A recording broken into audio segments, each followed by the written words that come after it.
We can highlight this box, which we already have talked about, how logs and powers are inverses of each other.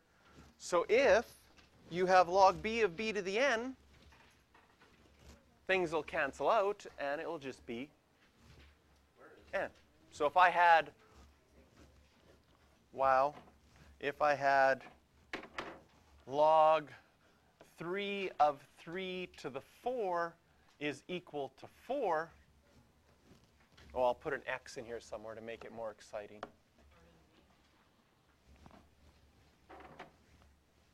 If I had log 3 of 3 to the x equals 4, well, the log 3 and the base of 3 would cancel each other out, and this is just x is equal to 4.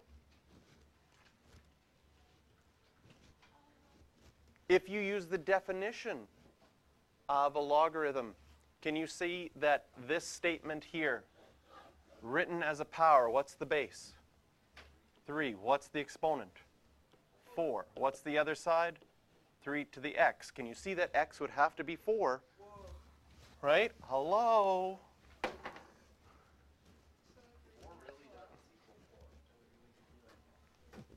And so they simplify each other.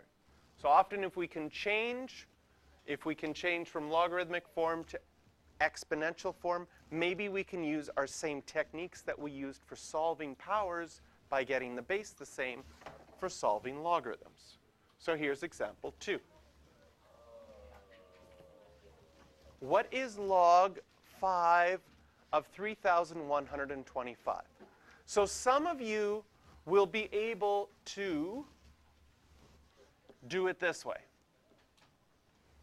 Ask yourself, what would the exponent be to get 3,125? Do you know your powers of 5 that high? It's equal to 5. Perfect. If you cannot see what the power is right away, and some of the ones coming up for sure are ones that you can't see right away, then what we do as a strategy is we say, let x, because we're introducing a variable, you have to define it, let x equal log 5 of 3,125. If you have that, that allows you to change from logarithmic form to exponential form. What's the base? What's the exponent? And once you have your exponential form, you say, well, how did we solve these before? We used our powers chart. In here, we would have to say, oh, we find out that this is equal to 5 to the 5. So what does x have to be? X has to be 5. This would be a well, 3, 1, 2, 5 is getting up. It's past what our chart was, so then they would let you use your calculator.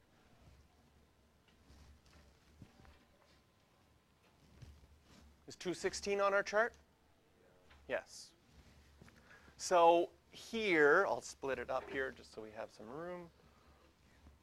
Maybe you can just see the answer. 6 to what exponent would be 1 over 216?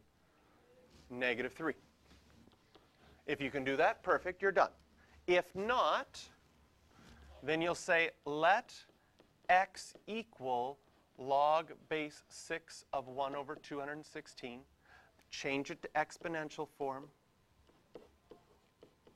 And say, are 216 and 6 on my same column of my powers chart? Yes.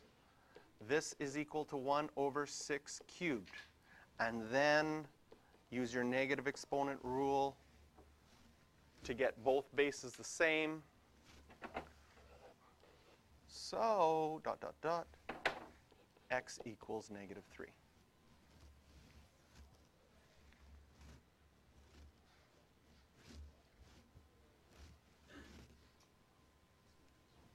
So the first two may have been ones that you could just look at and say, yeah, I can see it, negative 3. Or yeah, I can see it, it's 5. I think the last one is a perfect example of, oh, I can't see it at all. 8 to what exponent is 2 cube root 2? Couldn't tell you. So this is a great one to start off by saying, let x equal this. And that would mean 8 to the exponent of x is equal to 2 cube root of 2. Are 8 and 2 on the same column of a powers chart? Yes, I can change 8 to 2 cubed. I can change the cube root of 2 to 2 to the 1/3.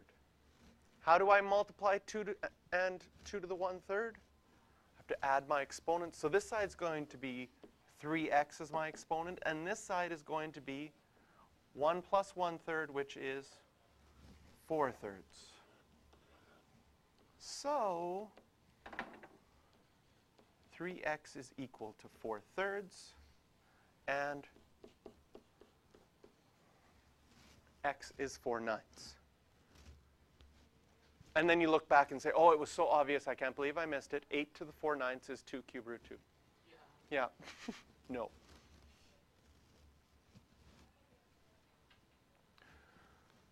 So you can see that we can use the same base idea that we had from before and apply it to logarithms now.